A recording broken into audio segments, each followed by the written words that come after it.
सोनू के हत्यारों को फांसी दो, फांसी दो, फांसी दो। अब तक गिरफ्तार न करने वाली सरकार मुर्दाबाद, मुर्दाबाद, मुर्दाबाद, अब तक गिरफ्तार न करने वाली पुलिस प्रशासन मुर्दाबाद, मुर्दाबाद, मुर्दाबाद, पुलिस प्रशासन मुर्दाबाद। मुर्दाबाद, मुर्दाबाद।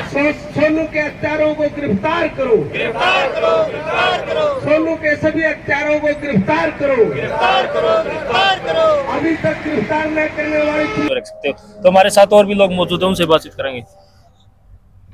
आज जरूर आज सर, नमस्कार। नमस्कार जी, नमस्कार। क्या नाम है सर आपका? मास्टर देशराज प्रजापति। देशराज।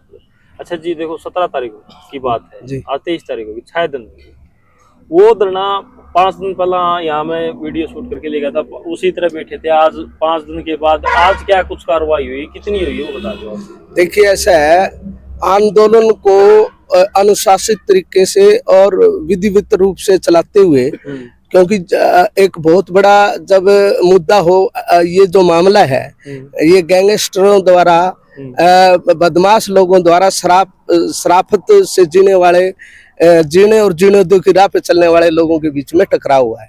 क्योंकि ये जो लड़का है ये अमन चैन पसंद लड़का था, गरीबों का हिमायती था। बहन बेटियों की बेइज्जती करना, वो बदमाशों द्वारा छेड़खानियां करना, मार पिटाई करना और सरकारी जमीन पे कब्जा वगैरह करना, पटाखे बजाना, बुलेट पे पटाखे वगैरह बजाना, परेशानी करना जनता को, आम जनता को।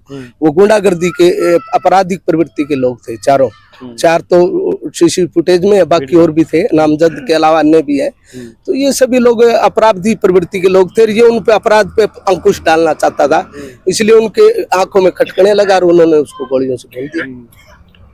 ये सर ने कहा कि भाई पहले सर प्रशासन की तरफ से 2 गिरफ्तारियां हैं, तो अभी अभी तक उनको भी पता नहीं सच नहीं क्या, मतलब गिरफ्तारी हुई नहीं हुई। ऐसा है, ये मामला गोलमाल है। ये पुलिस प्रशासन का एक जांच करने का नजरिया हो सकता है। वो स्पष्ट रूप से पहले ना बताना चाहते हो, लेकिन वो गुत्थी को सुलझाने के लिए लगे हुए हैं। लेकिन हमें विश्वास तब होगा जब वो स्पष्ट रूप से ये कहेंगे कि इतने इन्वॉल्व थे, इतनों को पकड़ लिया, इतने अभी फरार हैं। वो पुलिस प्रशासन अभी लगी हुई है, लेकिन हम पुलिस प्रशासन, शासन प्रशासन से मांग कर रहे हैं कि जनता कब तक सब्र का इंतहा करेगी, कब तक सब्र करेगी। आप जल्दी से जल्दी गिरफ्तार कीजिए सभी को और नाम बताइए। मतलब अभी तक आप इस कार्रवाई से संतुष्ट नहीं? संतुष्ट नहीं है, तभी तो धरना दे रखा है ना। क्योंकि हम तो संतुष्ट उनकी कार्य प्रणाली से, ना शासन और ना प्रशासन दोनों की कार्य प्रणाली से खुश नहीं है ना। क्योंकि जो नजरिया है, अब 7वां दिन है मरे हुए को, और अभी तक ना ही तो गिरफ्तार, जिस बात के लिए धरना देने की आवश्यकता ही नहीं है। आम आदमी को ये तो न्याय मिलना ही चाहिए, प्राथमिक शर्त है। ये तो एक कोर्ट के माध्यम की शर्त है।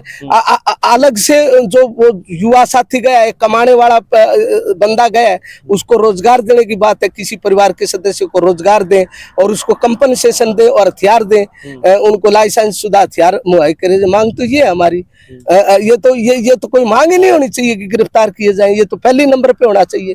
लेकिन जिन बातों के लिए हम धरना दे रहे हैं वो तो बातें कंपनसेशन और रोजगार और हथियार देने की बात के लिए है, और हम संतुष्ट नहीं है, तभी हम धरना दिए जा रहे हैं। इस टाइम आपको लाइव देखने लग रहे लोग, आप ये बताओ, देखो 7 दिन कह रहे हो आप, गिरफ्तारी फिर होने क्यों नहीं लग रही, ये बताओ, पेच कहाँ पे अटक गए? देखिए, जब भी हमने प्रतिनिधि मंडल के माध्यम से आला अधिकारियों से बात की है, चाहे एसपी हो, चाहे हमारे सांसद, MLA साहब हो, मंत्री जी हो, उनसे समय समय पर बात की है, तो उन्होंने अभी तक आश्वासन दिया। हमें लगता है कि वो आश्वासन हकीकत में कब बदलेंगे वो तो समय बताएगा, लेकिन आश्वासन देते हुए भी उन्हें 7 दिन हो चुके हैं। इसलिए हमारा सब्र टूट चुका है और उन पर घना सा भरोसा नहीं हमें कि ऐसा हो जाएगा। क्योंकि देखिए, जनता तो परिणाम जल्दी चाहती है ना। ये थोड़ी है कि मर्डर करके भाग जाए और वो फरार हो जाए और कह दे कि दबिश दे रहे हैं, ये कर रहे हैं, वो कर रहे हैं, गुत्थी को सुलझा रहे हैं, समय लगेगा। ये तो उनकी नाकामयाबी समझता हूँ। राजनीतिक देखिए, राजनीतिक संरक्षण के बगैर तो ये हुआ ही नहीं। आप मान के चलें कि जो ये सोनू का मर्डर किया है, जो बदमाश लोग हैं, उनको राजनीतिक रूप से संरक्षण है। और राजनीतिक सुरक्षा लास्ट कड़ी जो है ना, पीछे की कड़ियों को जोड़ती हुए जो लेस्ट जो घटना घटी है, उसमें तो वोटों का प्रकरण भी जुड़ा हुआ है, और वो किसी खास विशेष नेता के द्वारा पाले गए गुंडे हैं। उसमें राजनीति क्या तो कुछ अपील करना चाहोगे इस टाइम आप जनता से? अपील तो जनता से और प्रशासन से ये है कि भाई अब जनता जो ये धरने के लिए जनता से हाँ ये इतनी नाइंसाफी हो रही है, धरना देते हुए हमें, और हम धरने को बढ़ाएंगे, ताकत को बढ़ाएंगे, और जो जो शासन प्रशासन ढील बरतेगा तो हम इस धरने पर संख्या भी बढ़ाएंगे, और संख्या के अलावा रोजाना कोई ना कोई शासन प्रशासन के खिलाफ बहुत बड़ा प्रोग्राम भी करेंगे, चाहे वो हमें पुतले फूकने हो, चाहे हमें शहर में उनके खिलाफ शासन प्रशासन के खिलाफ शहर में प्रदर्शन करना हो, चाहे घेराव करना हो। यानी हम एक कमेटी के माध्यम से रोजाना अपने आंदोलन को धार देंगे, और धार देते हुए हम इस सरकार के खिलाफ रोजाना कोई न कोई नया प्रदर्शन करते तो आप रहेंगे। चुप नहीं रहने वाले? चुप कैसे रहे भाई? चुप रहने का तो एक सब्र की तो इंतहा हो चुकी है। अब हमारा ही आदमी मार दिया, हमें ही बैठना पड़ रहा है, हमें न्याय नहीं मिल रहा, तो चुप कैसे बैठेंगे? चलो बहुत बढ़िया। तो भी देख सकते हो आज परिवार बिल्कुल जो चुप्पी है वो तोड़ने की शुरुआत कर चुका है। कहीं न कहीं इनका सब्र का बांध है वो टूट चुका है, और 6 से 7 दिन शुरू हो चुका है, 7वां दिन, और साफ साफ कहना है कि भाई इंतजार है वो बिल्कुल चुप थे वो टूट चुका है। और आज परिवार बिल्कुल कहने लग रहा है कि भाई जो जो टाइम बीतेगा कहीं ना कहीं धरना ताकतवर होगा, संख्या बढ़ेगी, और प्रशासन के खिलाफ नारेबाजी, पुतले फूंकना, कहीं तक ठोस कदम ये उठाने वाले हैं। तो मेरे साथ और भी